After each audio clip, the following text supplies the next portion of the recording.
Hindenburg की report में Adani group की कंपनियों में एसईबीआई चीफ माधवीपुरी बुच की हिस्सेदारी में खुलासे के बाद राजनीति शुरू हो गई है। कांग्रेस महासचिव जयराम रमेश ने कहा कि संसद का मानसून सत्र 12 अगस्त तक चलने वाला था, हालांकि इसे 9 अगस्त को अचानक से अनिश्चितकाल के लिए स्थगित कर दिया। 12 अगस्त तक चलने वाली संसद को जानबूझकर 3 दिन पहले स्थगित कराया ताकि इस पर चर्चा न हो सके। उन्होंने एक्स पर हिंडनबर्ग रिपोर्ट को लेकर बयान जारी किया है। उन्होंने आरोप लगाया है कि 2022 में एसईबीआई चीफ बनने के तुरंत बाद माधवीपुरी बुच ने गौतम अडानी के साथ 2 मीटिंग की थी, जबकि उस समय एसईबीआई कथित तौर पर अडानी के लेन देन की जांच कर रहा था। चलिए, इसी खबर पर हमारे साथ आलोक सोती जी, राजनीतिक विश्लेषक, जुड़ चुके हैं। आलोक जी, आपका रुख करेंगे और आपसे जानना चाहेंगे कि जिस तरीके से देखा जा रहा है कि रिपोर्ट आने के बाद पूरे देश में आरोप प्रत्यारोप का दौर लगातार जारी है, वहीं विपक्ष जो है सत्ता पक्ष पर आरोप लगाता हुआ नजर आ रहा है, वही सत्ता पक्ष भी विपक्ष पर आरोप लगाता हुआ नजर आ रहा है। आपसे जानना चाहेंगे कि आखिर ये पूरा मामला है क्या? देखिए, हिंडनबर्ग की रिपोर्ट एक बार पहले भी आई थी और जिसपे आपने देखा था कि अडानी साहब का $100 बिलियन का भी फर्क पड़ा था और वो वर्ल्ड में नंबर 1 थे और गिरते गिरते काफी नीचे आ गए हैं और उसके बाद समझे। तो इस प्रकार की जो फाइनेंशियली जो स्थितियां होती हैं वो वर्ल्ड में चलती रहती हैं। हिंडनबर्ग एक अमेरिकन बेस्ड कंपनी है जिसको नेथन एंडरसन साहब चलाते हैं और ये खुद को अपने को शॉर्ट सेलर कहते हैं। हालांकि शॉर्ट सेलिंग जो है वो इंडिया में जो है लीगल नहीं है, ये केवल अमेरिका और कुछ देशों में है। इसलिए जो है आप देखते हैं कि इसमें होता क्या है कि वो इस प्रकार की एक जासूसी सी भरी रिपोर्ट्स निकालते हैं जिससे कंपनियों को बड़ी तेजी से लॉस होता है और वो अपने को शॉर्ट एक्टिविटीज एक्टिव कहते हैं, एक्टिविटी बोलते हैं।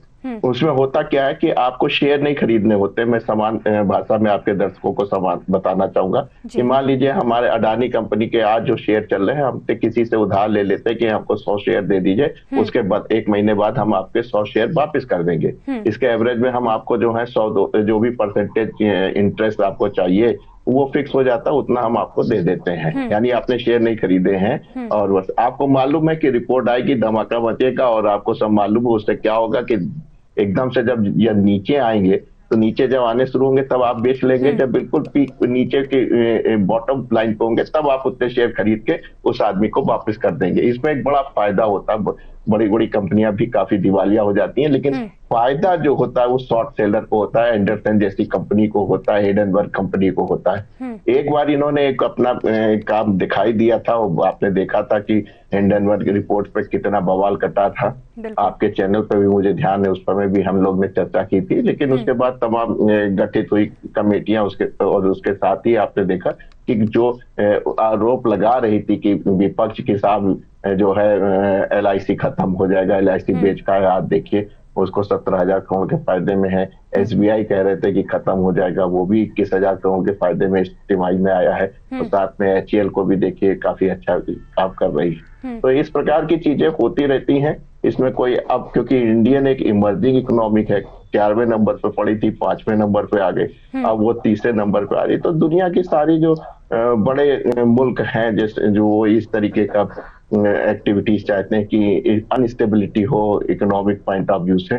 और आप जानते हैं कि हिंदुस्तान तो बहुत ही सेंसिटिव मैटर है, यहाँ पे विपक्ष किस तरीके से रिएक्ट करता है वो सभी जानते हैं। और जहां तक भागीदारी is not A correct word, उससे कहिए कि सब उनके पास शेयर थे और वो सब लीगल होते हैं, सब होते हैं। आप आज ही अगर आपने कोई शेयर खरीदे हैं, आप अपना पैन नंबर डालिए, देखिए उसमें साफ आ जाएगा कि आपके पास किस किस कंपनियों के शेयर हैं। तो सब चीज जो उसने भाई है, कोई वही स्पाइस नहीं की है, पब्लिक में ही अवेलेबल चीजें हैं, उसी को बताया है।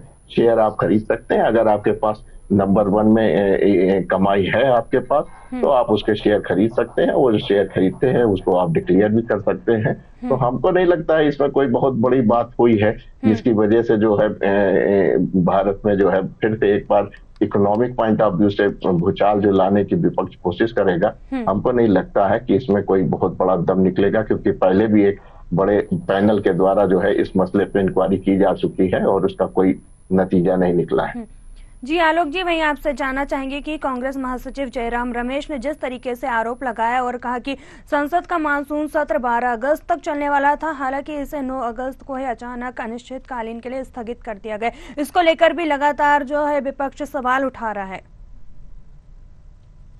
देखिए, जहां तक सदन की बात है, जो जितना उनको डिस्कशन करना था, जो मुद्दे उनके पास उठने थे, आपने देखा था मुख्य रूप से जो वक्फ बोर्ड वाला बिल था उसको पेश करना था, वो पेश हो चुका था। उसके बाद हमें लगा पार्टी के मुद्दा होगा और विपक्ष ने भी कुछ ऐसे बातें जो उठानी चाहिए थी वो नहीं उठाई। और आप देखते हैं कि करेंगे क्या, आप आके रोज थोड़ी 12 बजे आके आप जो है वॉकआउट कर जाते हैं, तो फायदा क्या होगा? 3 दिन और चला लेते, 3 दिन और वॉकआउट हो जाता। छोटी छोटी पिट्टी इश्यूज पे आप देख रहे हैं राज्यसभा में, अभी आपने जया बच्चन जी का आपने देखा, तो छोटी छोटी बातों पे जो है आप वॉक ओवर कर रहे हैं, तो 3 के बजाय 30 दिन चला दीजिए, उससे कोई मतलब नहीं है। तो जितना सत्तारूढ़ पार्टी को अपना काम करना था उन्होंने अपना कर लिया, और हमें लगता है कि उनको लगा होगा कि जो है इसको जो खत्म किया जा सकता है, उनके सारे मुद्दे सारे बिल जो है जो पेश करने थे, जो काम करना था, तो वो पार्लियामेंट में वो उनके काम पूरे हो गए थे, इसलिए उन्होंने इसको स्थगित कर दिया होगा। जी आलोक जी, बिल्कुल आप हमारे साथ बने रहिए और भी खबर पर हम आपसे जो है जानकारी लेते रहेंगे। तो जिस तरीके से देखा जा रहा है कि हिंडनबर्ग की रिपोर्ट के बाद एक बार फिर से देश में आरोप प्रत्यारोप का दौर लगातार जारी है। वहीं अगर बात कर ली जाए तो कांग्रेस आरोप लगाती हुई नजर आ रही है और कहीं ना कहीं सत्ता पक्ष को घेरती हुई नजर आ रही है।